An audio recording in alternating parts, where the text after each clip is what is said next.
Hello and welcome to the Plaid Sheep Oracle. This is a collective reading for the solstice. Here in the Northern Hemisphere, it is the winter solstice as the sun will reach 0 degrees Capricorn.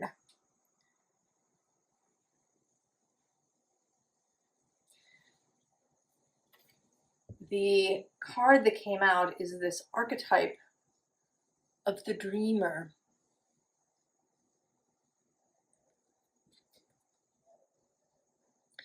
And with all these arrows overhead, it feels like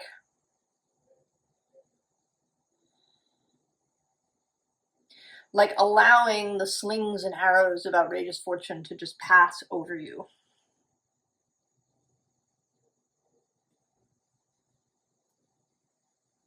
To be unconcerned. To know they are shadows, insubstantial. I wasn't going to, but now I sort of feel like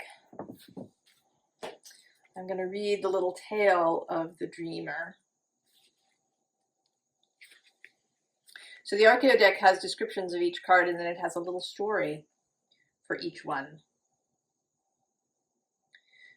The dreamer's tale. With eyes fixed on the starry buckle of Orion's belt, the Sandman completed his pre-dawn run through the black sand dunes. Cupping his ear to the crashing waves, he listened beyond the gulls calling for the sound of the sirens. Walking back to his cabin, he considered how best to carry out his instructions. It wasn't for him to question the nature of their wisdom. Once inside his shack of shell and driftwood, he jammed shut the door and climbed the 5-rung ladder into his red and green parrot box, where he curled up and dreamed you and I into life.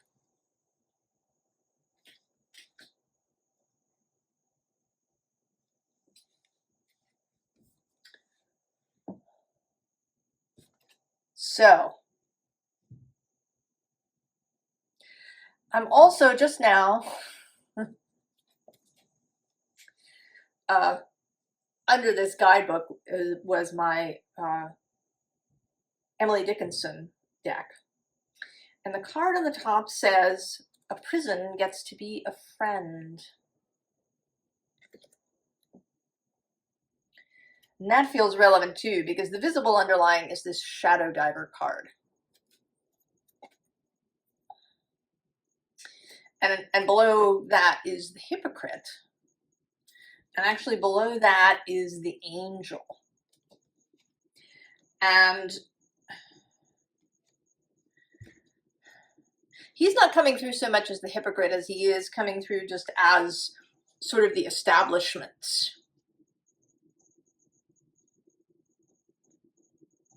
And then even the Angel is coming through kind of as the establishment. She's a statue. She's in this, kind of self-protective body language pose with her arms crossed over her chest. She doesn't today seem very angel-like. Right, the boxes, the prisons. And below these two cards is the Green Man. And actually also the Poet. And then this Grace card. And the Hirith. Well, I'm going to go one more. The Jester. Oh, I have to go one more than that. The Alchemist. So there's all this burgeoning energy that's wanting to come out. But if you keep shadow diving, it can't. And I have the sense that you've been running up and down these stairs, right? You get to the top and then you kind of look down and you decide to go back down. And then you climb all the way back out and then you decide to go back down. Or I should say I think we have been doing this. and this solstice, this pivot. And most especially here in the northern hemisphere, the pivot into the growing light, away from the shadow diving.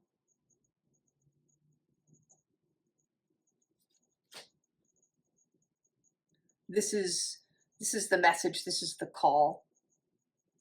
The unseen underlying is this warrior. And to me, he seems today to be ready to like leave.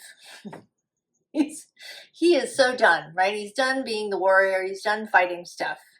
He's leaving.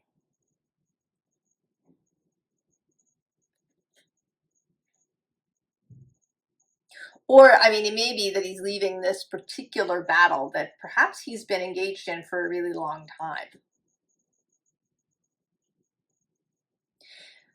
And now, all right, he's out. It's not hanging around.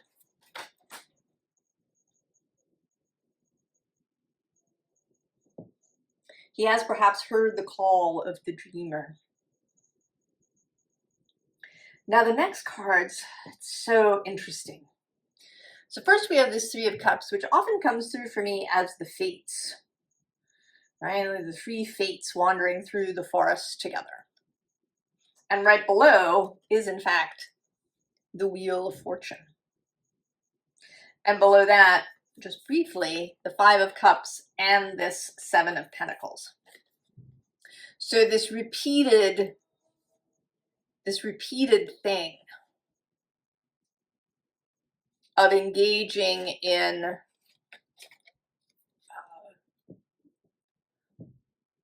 healing work, right?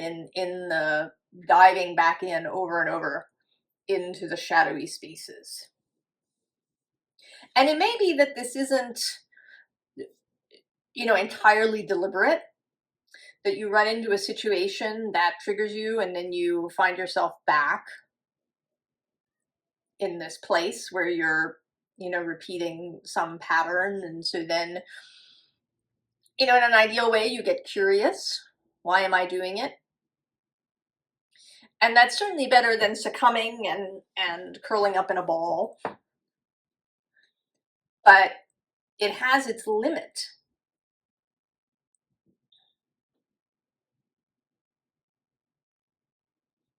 Right? Right? That something is stuck on repeat. Now, the interesting thing is this Eight of Swords came out on the bottom, which, can be mental, right? Like being stuck. But the way it's coming through today is she's not sort of tearful or confused. She is counting. She is involved in a game of hide and seek. And she's counting.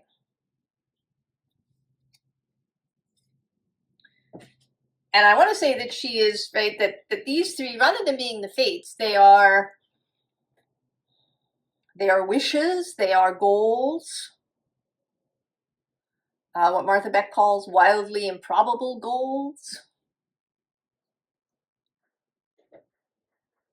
Right, sort of represented by these kind of fairy women.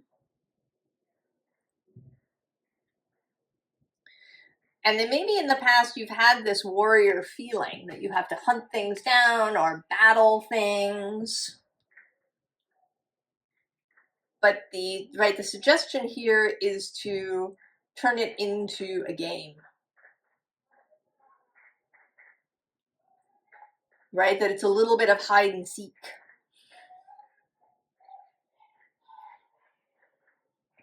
To have a lighter heart about it. Because then we get the Star. So the way that you find these goals, these three women, where they've hidden in the forest, is to follow the Star. The Star will show you where the three women are hiding. And you have access to this through the High Priestess.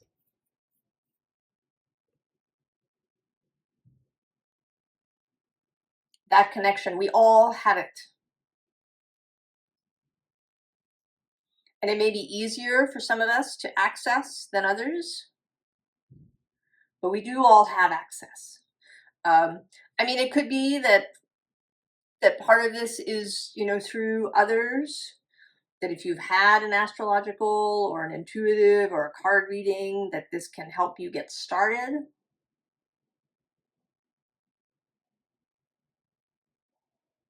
Or that it comes through, you know, a variety of synchronicities.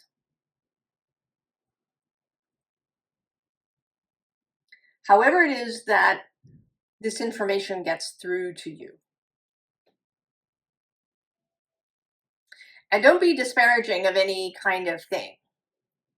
You know, it isn't better to be, you know, literally seeing things or able to scry in a bowl of water than it is to use, you know, random snatches of conversation that you hear or books that you read or other things. There's no hierarchy of access to the priestess. It's whatever works for you.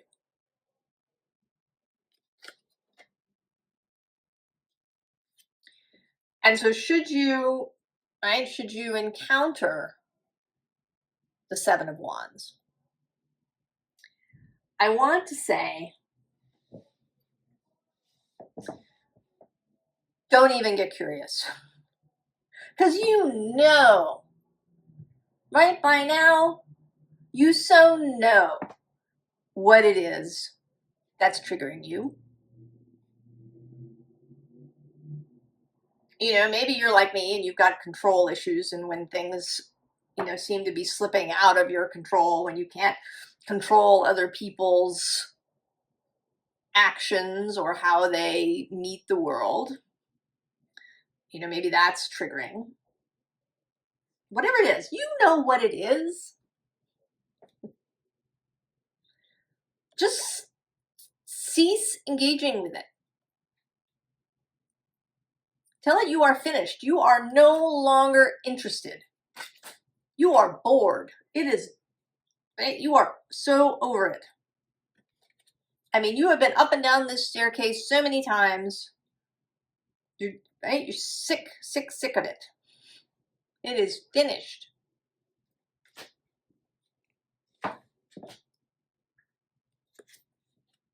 Just turn your gaze.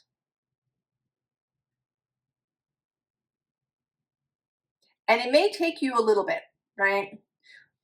If you watch Abraham stuff, you may have encountered their idea of the emotional scale, right? Despair is way down at one end.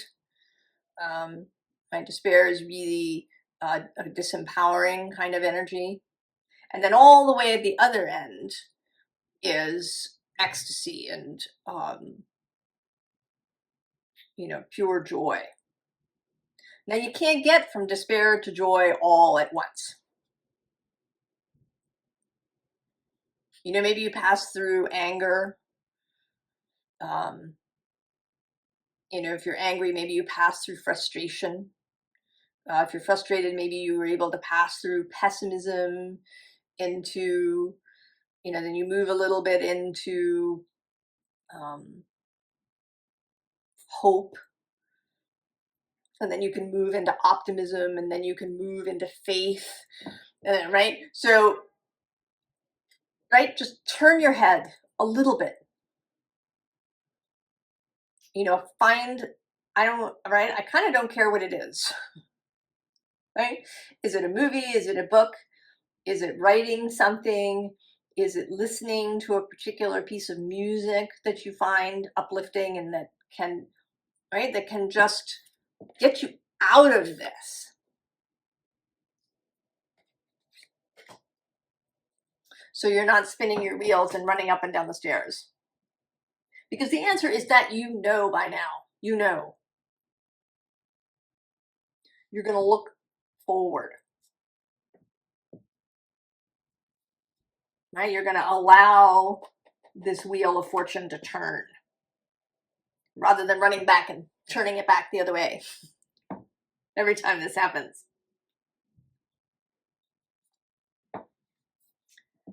Kindred spirits. Soul family, vibrational magnetism.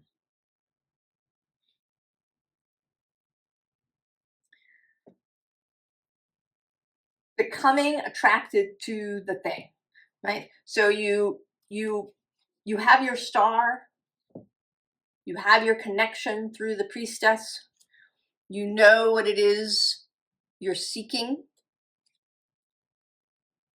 and you're coming together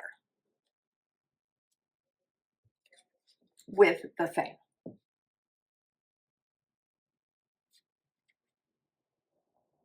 And that is faith.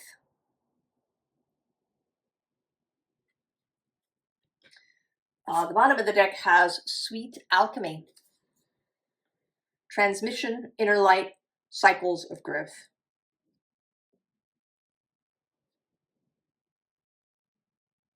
Right, so entering the next cycle of growth. So I'm going to say that there is, right, that the stairs continue.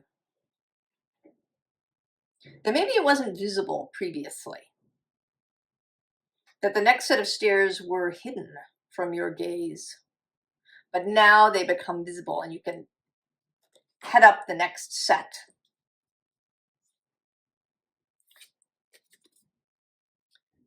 Sacred cave. Spiritual growth, period of gestation, introspection. This is this dreamer energy. So I'm going to say, I know they say that Yule is a time for, for being introspective and maybe go doing shadow work and that kind of thing. I'm going to say no. Yes to the introspection in the sense of the dreamer, right? The dreamer who curls up, right? To spend the winter space dreaming.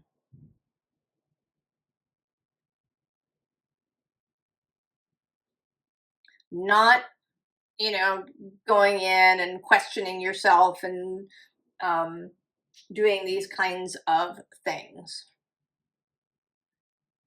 You've been doing that a lot for a long time. We all have been doing that.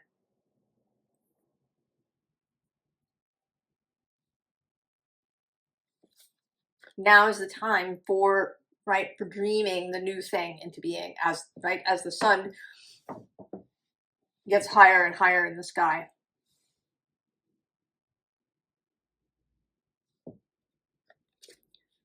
Messengers,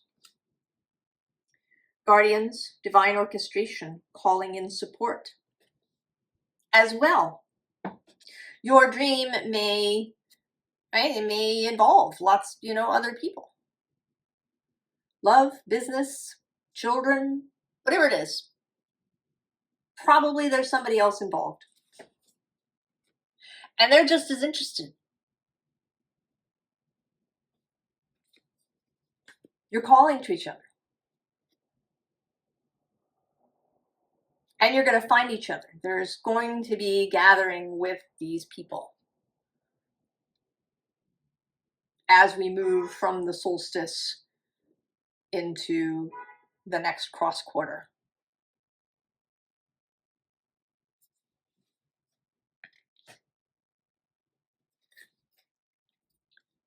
Tune your frequency. Boundaries, magnetism, energy clearing.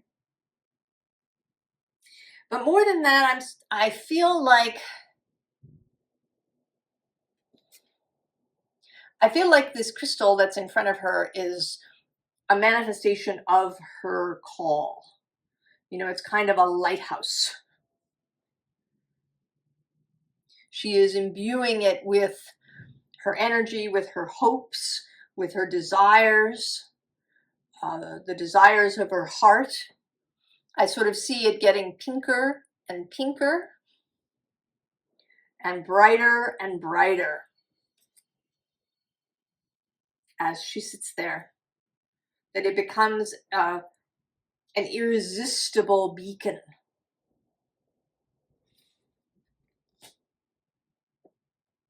To others. And that it doesn't, you know, it's not something that is stuck where it is. She carries it with her wherever she goes. So she's going to know when she meets up with another person who's also in this space. And so we have the Ace of Materials.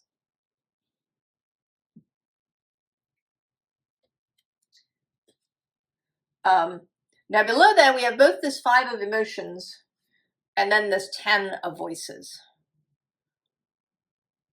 Right? The release of any last bits of things that really keep you stuck. It doesn't mean that you will never feel grief or a difficult emotion again. It's that your relationship to these things has changed. It's no longer a tether. It's no longer this ball and chain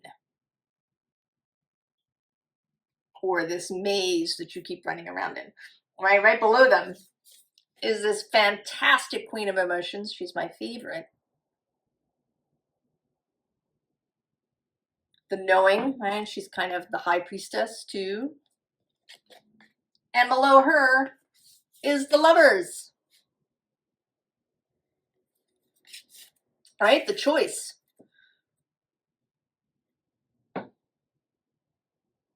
Choosing to move up the scale towards joy and ecstasy. You know, finding that your set point, often people talk about that we have, you know, kind of an emotional set point. And I firmly believe that you can change your emotional set point, that it doesn't have to sit down here in pessimism, that it can move to optimism.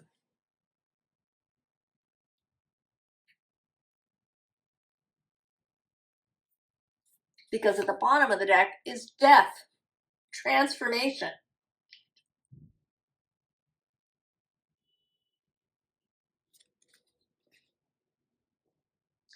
I think we get stuck in the cocoon. We're in there, we already have wings, but we keep thinking, is there something else? Do I have to change something else? Is there one more thing? Oh, I seem to still be bothered by that thing. I have to.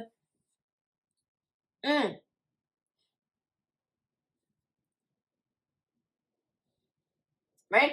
I want to say, right, we're going to put a pin in it. We have moved on.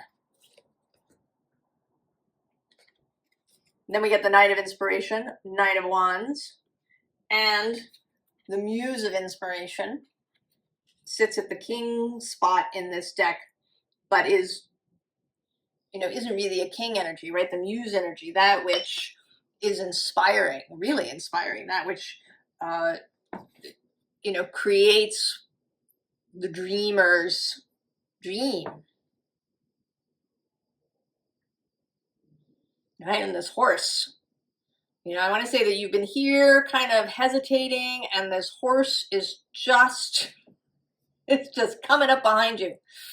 And you're going to leap on the horse and go. Because then we get the Empress sitting here in the center of this row. This creational energy.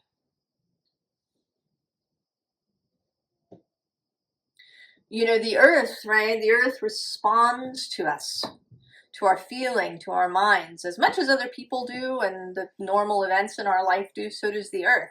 I think the earth, what the earth needs more than anything else, is for a lot of us to come into this creational dreaming energy and out of this forever healing, forever diving into the deeps energy.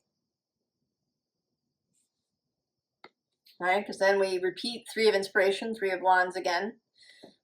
Starting the process, right? You kick the dominoes over, and then you watch with anticipation.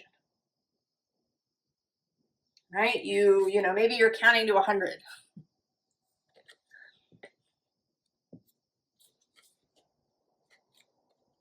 And then you dance as this emperor, the really free emperor, right? The emperor who moves, who's not attached to a throne, who dances to the music of life.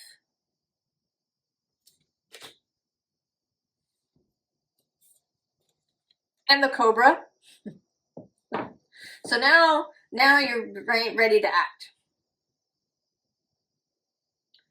When the opportunity arises, you will be ready. Down at the bottom of this deck, the Wheel of Fortune.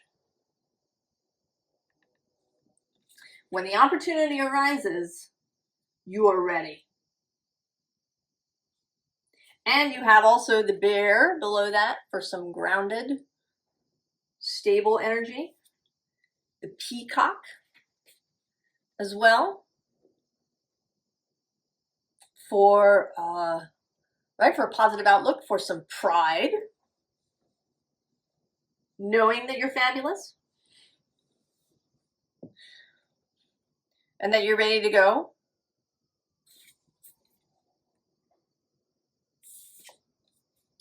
You've also got the Bat, which is seeing in the dark and using alternative methods to see. You know, bats are not, most bats, I think, are not actually blind. They don't see very well, but they're not fully blind. So they have all kinds of alternatives, right? They can use their eyes when that's appropriate. They can use echolocation.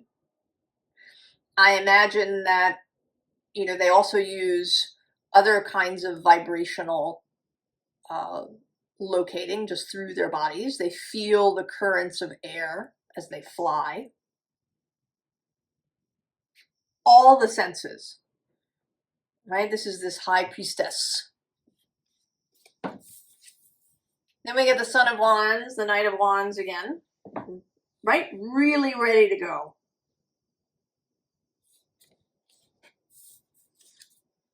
We've got the Owl for some wisdom.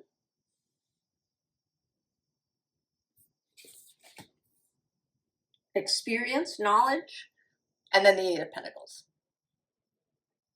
for the work. Whatever it is.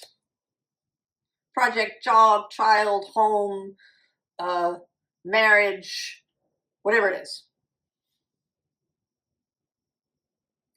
And, you know, joyfully, right? You've dreamed it into being. You've tuned your frequency so you attract like people. Right? The Three of Inspiration is also about collaboration, right? The threes are collaborative.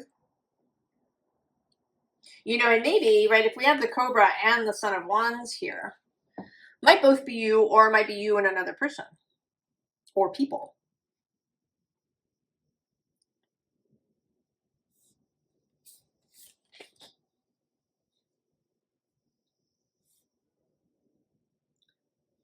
So, formal advice, although we've certainly had some.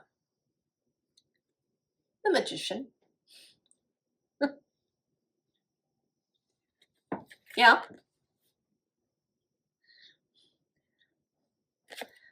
Now, I'm going to show you quickly the bottom of the deck is this Queen of Wands. Right? Inspired, open, embodied, the embodiment of inspiration coursing through you at the basis of things. But below the Magician, this is another stack of cards. We have the Lovers,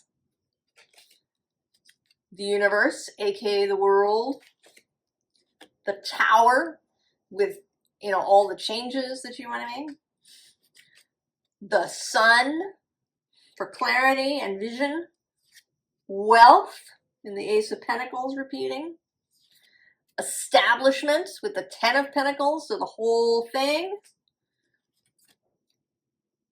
and then nurture, with the Queen of Pentacles and a kind of Empress vibe here.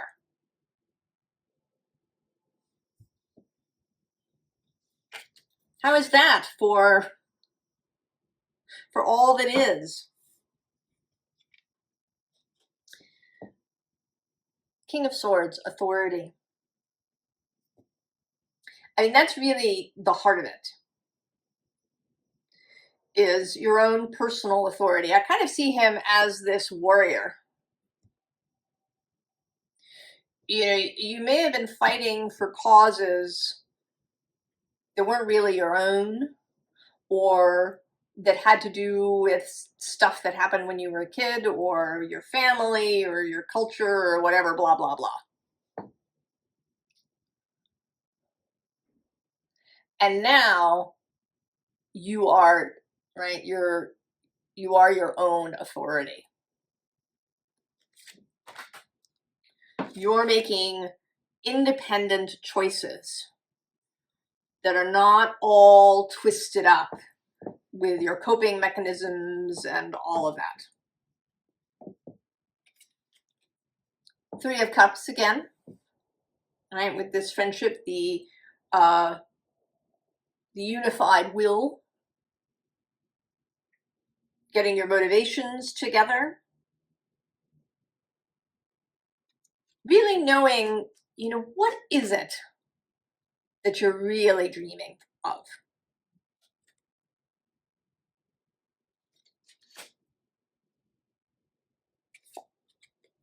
Nine of Cups, fulfillment. This is a willingness to be fulfilled. How good are you willing to have it?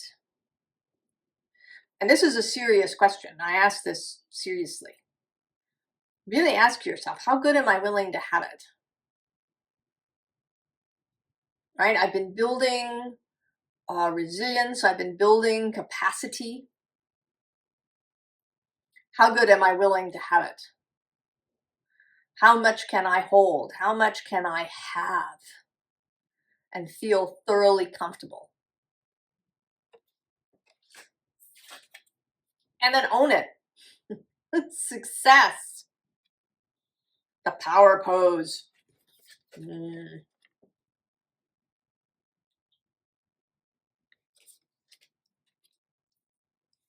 So I'm going to show you a little. I asked, you know, for a little overview. I do sometimes. Now, the other side of the deck had this Two of Pentacles, which I think is representative of the past here. This is, right, the thing. Passing the pentacle back and forth, going up and down the stairs. We also have this kind of seated Eight of Pentacles. She sort of looks as if she can't quite decide where to start. Below her, I'm actually just seeing now, is the Four of Cups with that kind of boredom energy. But then the bottom of the deck has the Hanged Man.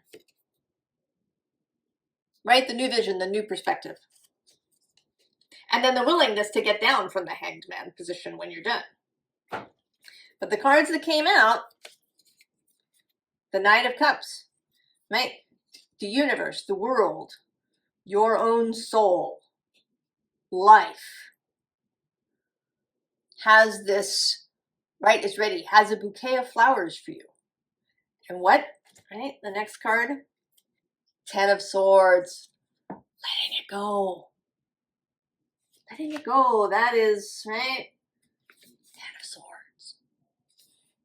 Although this is a much gentler Ten of Swords. It's very gentle, right? Just letting the birds fly away. And then the Ace of Cups and the Ten of Cups.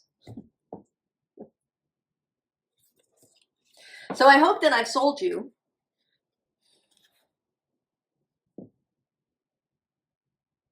that you believe that it is possible for you to stop running up and down the shadow stairs. That it is enough that you can turn towards this joyful half of the emotional scale as your set point. That you can live in optimism and openness as your set point.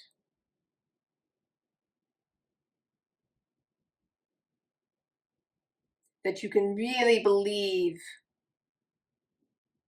in the goodness of your own life and in your capacity to create, to dream into being.